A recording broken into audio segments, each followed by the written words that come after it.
Romans 10, verse 1. Brothers and sisters, my heart's desire and prayer to God for the Israelites is that they may be saved. For I can testify about them that they are zealous for God, but their zeal is not based on knowledge, since they do not know the righteousness of God and sought to establish their own. They did not submit to God's righteousness. Christ is the culmination of the law, so that there may be righteousness for everyone who believes. Moses writes this about the righteousness that is by the law. The person who does these things will live by them. But the righteous that is by faith says, do not say in your heart, who will ascend into heaven? That is, to bring Christ down, or who will descend into the deep?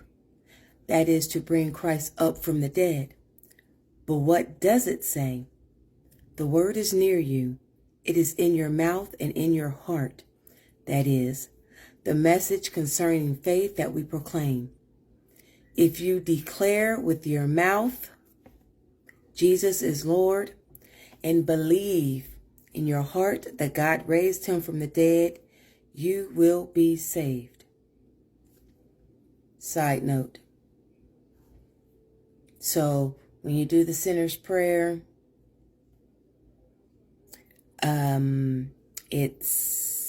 it helps, but that is not what is required to accept Jesus. It is exactly what Romans 10 verse 9 says. You declaring with your mouth that Jesus is Lord. Yes, Jesus, you are Lord.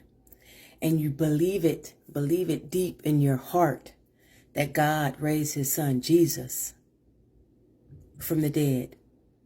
You will be saved. Those are the requirements. Remember that. Okay, I continue. Verse 10. For it is with your heart that you believe and are justified, and is with your mouth that you profess your faith and are saved. As scripture says, anyone who believes in him will never be put to shame. For there is no difference between Jew and Gentile. The same Lord is Lord of all, and richly blesses all who call on him. For everyone who calls on the name of the Lord will be saved.